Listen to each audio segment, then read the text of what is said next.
കൊട്ടിയൂർ ക്ഷേത്രത്തിൽ ഫോട്ടോഗ്രാഫറെ മർദ്ദിച്ച സംഭവത്തിൽ കേളകം പോലീസ് കേസെടുത്തിട്ടുണ്ട്. കണ്ടാലറിയാവുന്ന 3 പേർക്കെതിരെയാണ് കേസെടുത്തിട്ടുള്ളത്. അരുൺ പൂപ്പറമ്പ വിവരങ്ങളുമായി ചേരുന്നുണ്ട്. വിവരങ്ങൾ അരുൺ.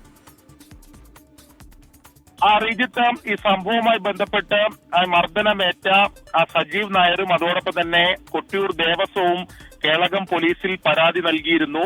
ആ ഫോട്ടോ, ജയസൂര്യയുടെ ഫോട്ടോ എടുക്കുന്നതിനിടെ അകാരണമായാണ് നടന്റെ കൂടെ ഉണ്ടായിരുന്നവർ ഈ ഫോട്ടോഗ്രാഫറെ മർദ്ദിച്ചത് എന്നതായിരുന്നു പരാതിയിൽ പറയുന്നത്. ദേവസ്വം തന്നെ നിയോഗിച്ചിട്ടുള്ള ഒഫീഷ്യൽ ഫോട്ടോഗ്രാഫറാണ് ഈ സജീവ്. അത്തരത്തിൽ ഫോട്ടോ എടുക്കുന്നതിനിടെയാണ് ഈ മർദ്ദനം ഉണ്ടായത് എന്നതാണ് ഈ പരാതിയിൽ പറഞ്ഞിരുന്നത്. ഈ പരാതിയുടെ അടിസ്ഥാനത്തിലാണ് ദേവസ്വം അധികാരികളുടെയും അതോടൊപ്പം തന്നെ സജീവ് നായരുടെയും മൊഴി രേഖപ്പെടുത്തിയ ശേഷം പോലീസ് ഇപ്പോൾ കേസെടുത്തിട്ടുള്ളത്. കണ്ടാൽ അറിയുന്ന 3 പേർക്കെതിരെയാണ് കേളകം പോലീസ് കേസെടുത്തിട്ടുള്ളത്.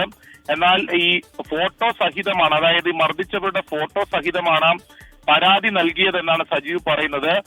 മണിക്കൂറുകൾ പിന്നിട്ടിട്ടും പേരും വിവരവും ഇല്ലാതെ പോലീസ് കേസെടുത്തത് എന്തുകൊണ്ടാണ് എന്ന ചോദ്യം ഇപ്പോൾ ഈ മർദ്ദനമേറ്റ സജീവ് ഉന്നയിക്കുന്നുണ്ട്. അതുമായി ബന്ധപ്പെട്ട് ഒരു ആരോപണം ഈ സജീവിനെ സംബന്ധിച്ചിടത്തോളം ഉണ്ട്. ആ പേര് സഹിതം ചിത്രങ്ങൾ സഹിതമാണ് പരാതി നൽകിയത്. ആ പരാതിയിൽ കണ്ടാൽ അറിയാവുന്ന 3 പേർ എന്ന നിലയിലാണ് നിലവിൽ കേളകം പോലീസ് കേസെടുത്തിട്ടുള്ളത്. കൂടുതൽ CCTV ദൃശ്യങ്ങൾ ഉൾപ്പെടെ പരിശോധിച്ചു വരികയാണ് എന്നതാണ് ഇതിൽ പോലീസിന്റെ വിശദീകരണം. ശരി, അരുൺ പൂപ്പറമ്പ കണ്ണൂരിൽ നിന്ന് വിശദാംശങ്ങൾ പങ്കുവെക്കുകയായിരുന്നു.